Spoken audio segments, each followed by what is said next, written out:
निवेदन करना है कि स्वतंत्र भारत के संविधान में समस्त नागरिकों को समानता, स्वतंत्रता और न्याय हेतु मौलिक अधिकार प्रदान किए गए हैं। साथ ही सदियों से हक वंचित वर्गों, विशेष रूप से जाति जनजाति के लोगों के अधिकारों की सुरक्षा व इनके विकास के लिए संविधान में विशेष प्रावधान किए गए। हमारा संविधान समाज के कमजोर वर्गों, एससी, एसटी, ओबीसी, माइनॉरिटी के कल्याण हेतु प्रतिबद्ध है। यथा संविधान अनुच्छेद 38 के तहत अनुसूचित जाति जनजाति राष्ट्रीय आयोग का गठन किया गया है। यह अवगत कराना है कि सदियों से एससी, एसटी समुदाय के लोग सामंतवादी और खंडित जातिवादी क्रूर मनुवादी मानसिकता का शिकार बनाए जा रहे हैं। हाल ही में मध्य प्रदेश में एक आदिवासी समुदाय के व्यक्ति का सर के सिर के ऊपर अपर कास्ट के व्यक्ति द्वारा पेशाब करना आधुनिक भारत की क्रूर मानसिकता को दर्शाता है। इसी प्रकार पिछले कुछ वर्षों में देश के राज्यों में समाज के कमजोर वर्गों के लिए चैलेंज करके सुनिश्चित हत्याएं की जा रही हैं। इसमें प्रमुख घटनाएं हैं शोधार्थी छात्र रोहित वेमुला की हत्या, वरिष्ठ पत्रकार गौरी लंकेल की हत्या, मनीषा वाल्मीकि की हत्या, जितेंद्र मेघवाल की हत्या, मेघवाल की हत्या, रमन वाल्मीकि की हत्या, भाई आकाश गुजर की हत्या जो उत्तर प्रदेश पुलिस द्वारा गोली मारकर की गई। इन घटनाओं से ऐसा प्रतीत होता है कि देश भारत के संविधान से नहीं बल्कि देश का शासन प्रशासन मनोविधान से संचालित हो रहा है। समाज के कमजोर वर्गों के खिलाफ आए दिन सुनियोजित हिंसा, हत्याओं तथा मॉब लिंचिंग घटनाओं का ग्राफ लगातार बढ़ता जा रहा है। एनसीआरबी की रिपोर्ट इसका सरकारी सबूत है।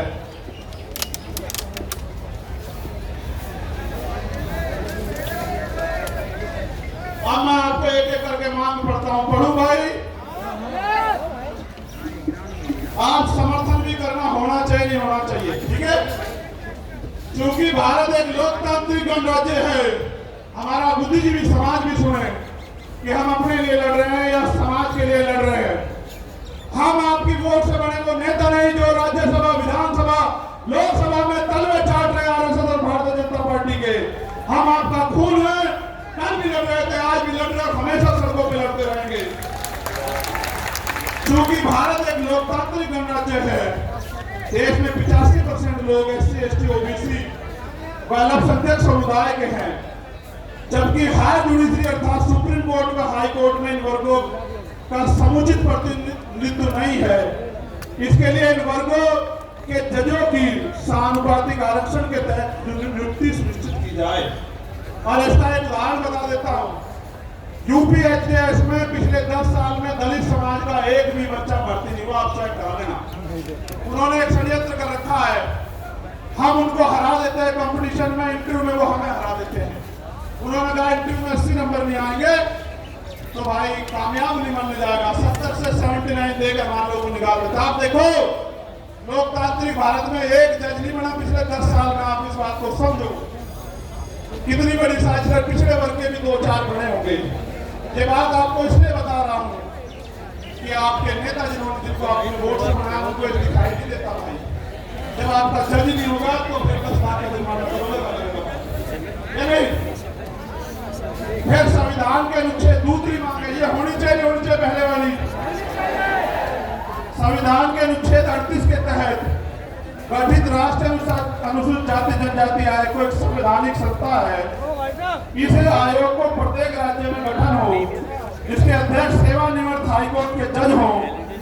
इस प्रकार जिला स्तर पर आयोग का गठन किया जाए तथा भारत के प्रत्येक जिले में SC, ST, executive, exclusive special court की स्थापना की जाए, जो केवल एससी, एसटी एक्ट में दर्ज केसों की सुनवाई करे और आयोग उनकी निगरानी करे।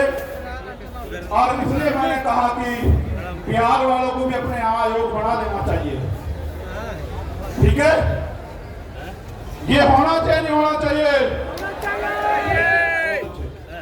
एससी, एसटी एट्रोसिटी एक्ट 1989 के उपलब्ध 4 के तहत जिला स्तर पर जिलाधिकारी की संस्तुति में जांच प्रक्रिया की निगरानी हेतु अधिवक्ताओं की कमेटी का गठन किया जाए तथा एससी, एसटी समुदाय के जघन्य अपराधों जिसमें कम से कम 7 की सजा हो, पीड़ित परिवार को आर्थिक सहायता राशि कम से कम जो भी 8,25,000 रुपए है 50 लाख रुपए की जाए, पीड़ित परिवार के सदस्य को सरकारी नौकरी दी जाए। बताओ सहमत हो या नहीं सहमत हो?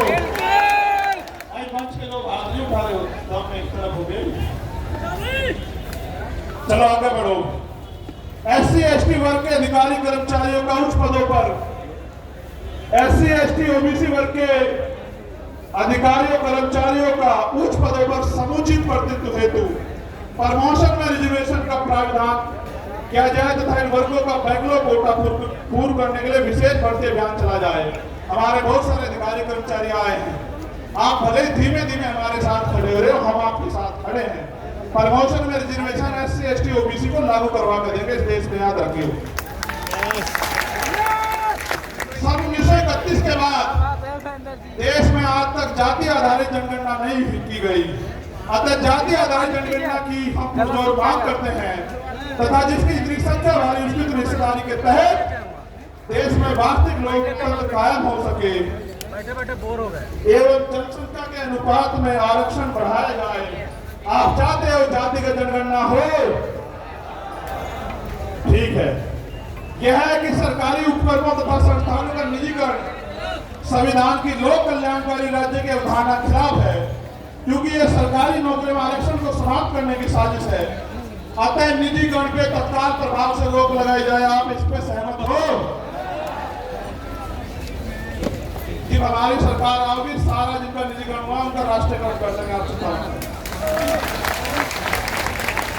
केंद्र और राज्य सरकार के सभी कर्मचारियों के लिए पुरानी पेंशन लागू की जाए। यह है कि सेना में अग्निवीर स्कीम को खत्म कर पुरानी भर्ती व्यवस्था लागू हो।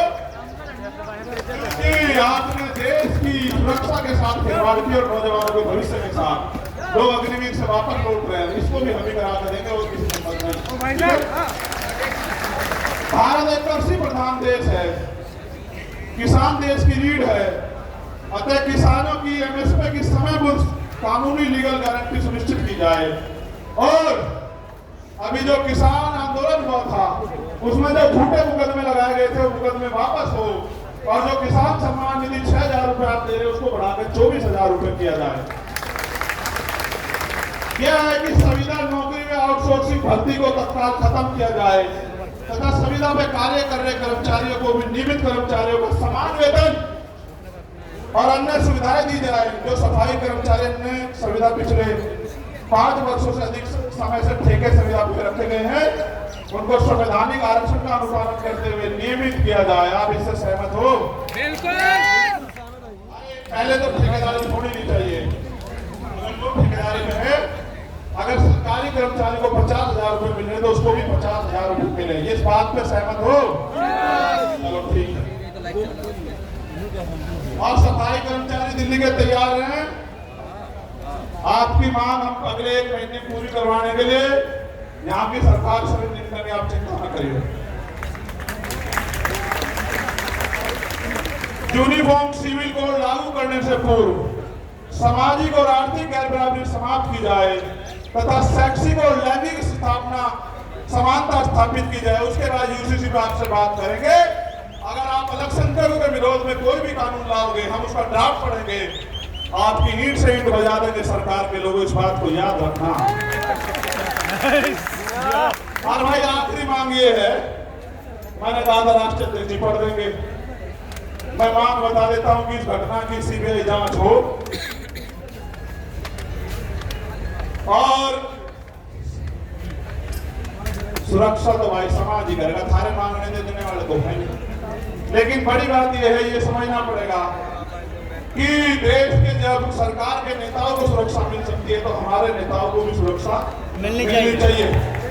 सरकार आती जाती रहती है, हम भी टैक्स देते हैं, आप भी टैक्स देते हो, हमारी संख्या ज्यादा, हमारा टैक्स ज्यादा है। सुरक्षा आपको क्यों? आपकी तो सरकार है, आप पे गोली चला रहा है। गोली तो हम दलित पिछड़े अल्पसंख्यकों की छाती से निकल के जा रही है, इसलिए सुरक्षा की जाए। मुख्यमंत्री जी उत्तर प्रदेश में मैं कहना चाहता हूँ, अगर वो संत है और वो न्याय की बात करते हैं, कानून के राज की बात करते हैं, तो वो वहां से पैरवी करें। और केंद्र सरकार अगर सच्ची है, उनका हाथ नहीं है स्टेट गवर्नमेंट का और केंद्र गवर्नमेंट का, तो वो रिक्वायरमेंट को जो है जो यूपी गवर्नमेंट भेजे उसको फाइनलाइज करके ऑर्डर करे सीबीआई जांच के। हम बताएंगे कि इसमें सांप चूहे शामिल हैं या बड़े बड़े अजगर जो है शामिल हैं। आपको पता है पहलवानों के मामले में न्याय कैसे हुआ, आपने देखा। आपको याद है पहलवानों का समर्थन भी हमारे साथ है। और यहाँ मणिपुर की कुछ बेटियां भी बैठी है, वो मिलना चाहती है, मैं उनको भी सुनूंगा। और हमारी बहन प्रतिभा जी वो भी यहाँ है, जो पूर्व विधायक है नवलगढ़ से, उनका भी धन्यवाद। बहुत सारे साथी जिनके नाम छूट गए, यहाँ ऊपर का रहेगा हमारे छोटे भाई की सिस्टर